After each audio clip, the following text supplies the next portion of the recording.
पहले 102 पोस्ट में 32% के हिसाब से कम 33 पद होने चाहिए थे साथियों, लेकिन उसमें महज 18 पद ही मिले।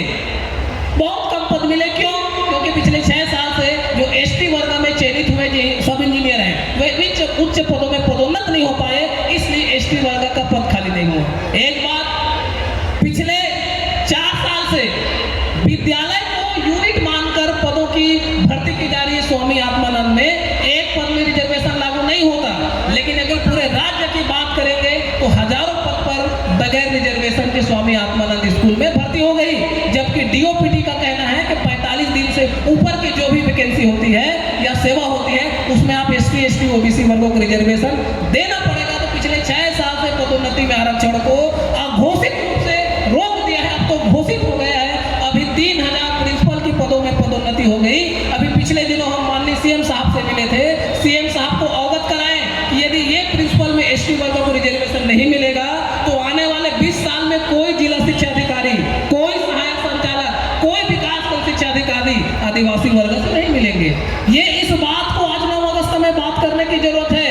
सारे कोर्ट कचहरी केस जीतने के बावजूद भी हम 1.5 साल से ज्ञापन लेकर पूरे राज्य भर घूम रहे हैं, हमारी सुनवाई कहीं पर नहीं हो रही है। पहली बात यह है आज के मुद्दे।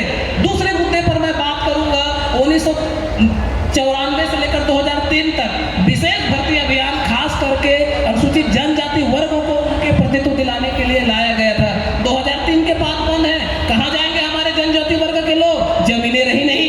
आप इतिहास खोल के देखिए, फॉरेस्ट राइट एक्ट के तहत कितने दावे, व्यक्तिगत दावे के लिए आवेदन किया गया था और कितने व्यक्तिगत दावे का निपटान हुआ गया है। जो गूगल सर्च करते हैं वे पढ़े लिखे लोग आज गूगल घर में जाकर देखें कि फॉरेस्ट राइट एक्ट के तहत छत्तीसगढ़ में कितने आदिवासियों को जंगल की जमीन प्राप्त करने के लिए आवेदन दिए थे।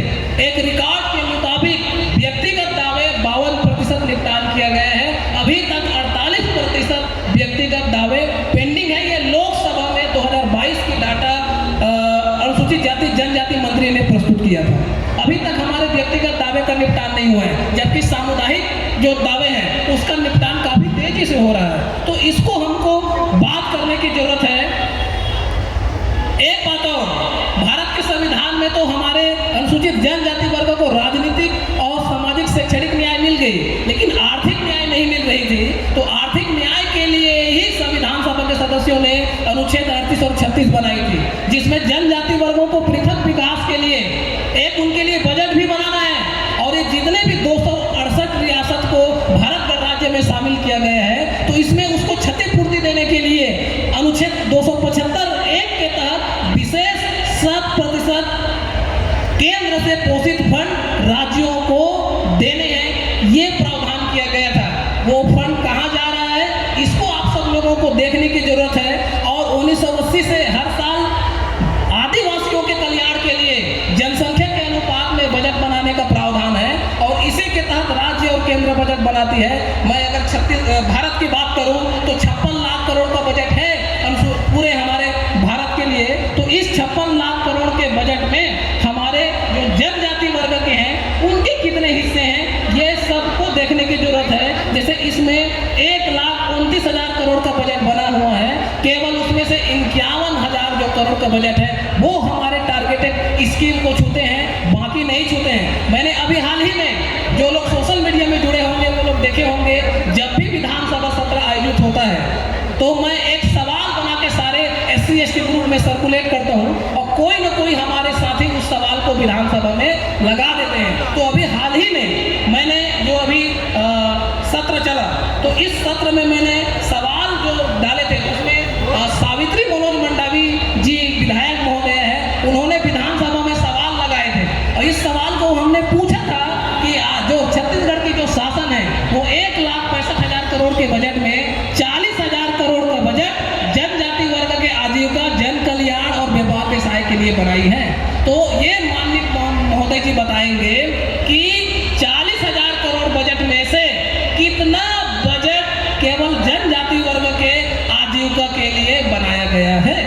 तो हमारे इस शासन में जो हमारे आदिम जाति मंत्री हैं उन्होंने विधानसभा में बताया, हालांकि अगर आप दस्तावेज को देखेंगे तो दस्तावेज कहीं पर स्पेसिफाई जनजाति के आजीविका के लिए फंड कहीं पर दिखता नहीं है। लेकिन डाटा को कलेक्ट करके एक अच्छी डाटा बताई है, मैं आप लोगों के बीच बताना चाहूँगा। तो मैं जब विधानसभा में ये उत्तर प्रस्तुत किया गया तो मैं देखकर दंग रह गया।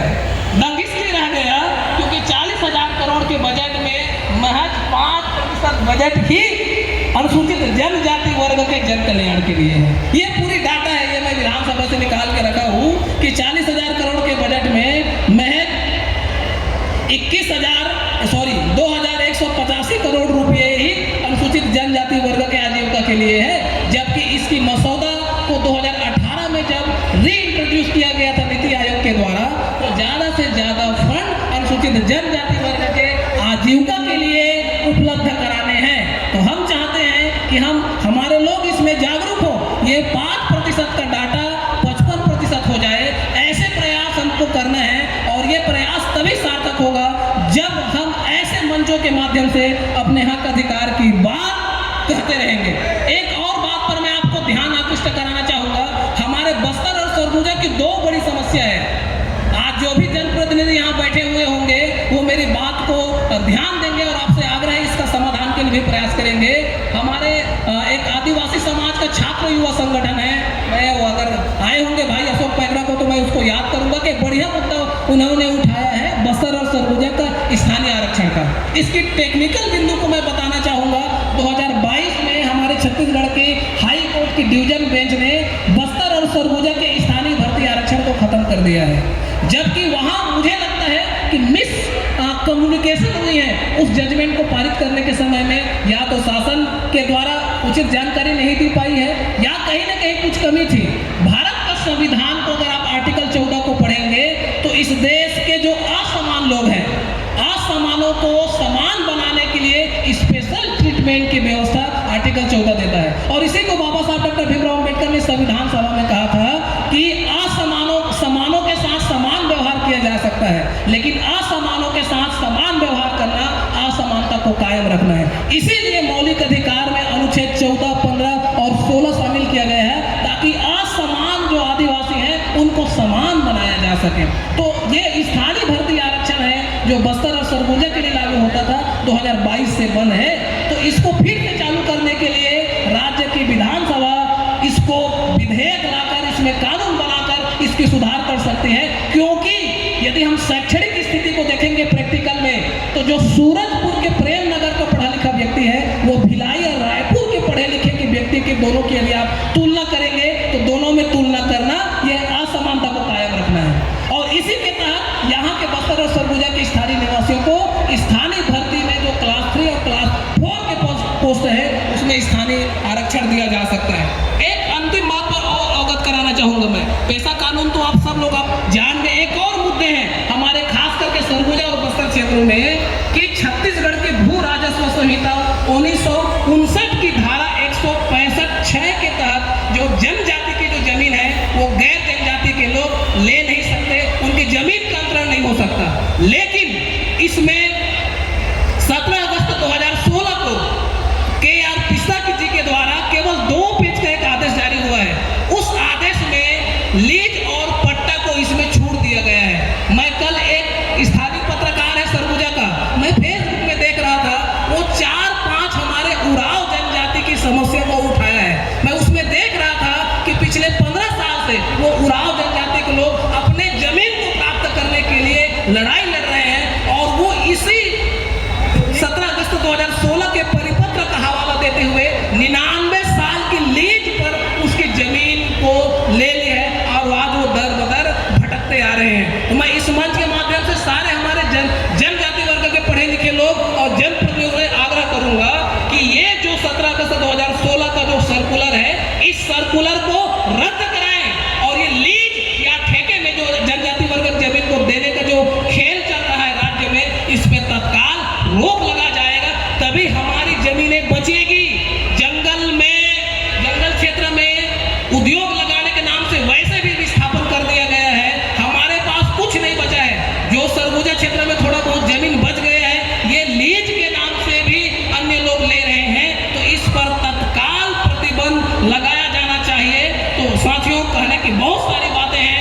आज भारत का संविधान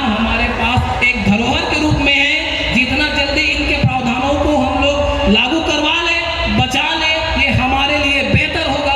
और वो जो मैं 2 महानायकों को याद करूंगा जिनका नाम मैं बीच में नहीं लिया था, एक समाज में जागृति लाने वाले मान्यवर कांसीराम साहब और एक माननीय महान अवार्ड प्राप्त हीरा हमारे गुणमाला लैंड के शासक हीरालाल, हमारे तुलेश्वर मरकाम के पिताजी, हमारे जो हमारे छत्तीसगढ़ राज्य के जो जनजाति हैं उनको हक अधिकार का बात दिलाने हुए शासन अपने हाथ में लेने की बात की गई थी। और इसी बात को शिबू सोरेन जी ने भी अपने कहा था कि जब तक हम दावे के लिए मजबूत नहीं होंगे हमारे दावे का ध्यान रखा नहीं जाएगा और हमारी तीसरी पीढ़ी राज करेगी बोले थे।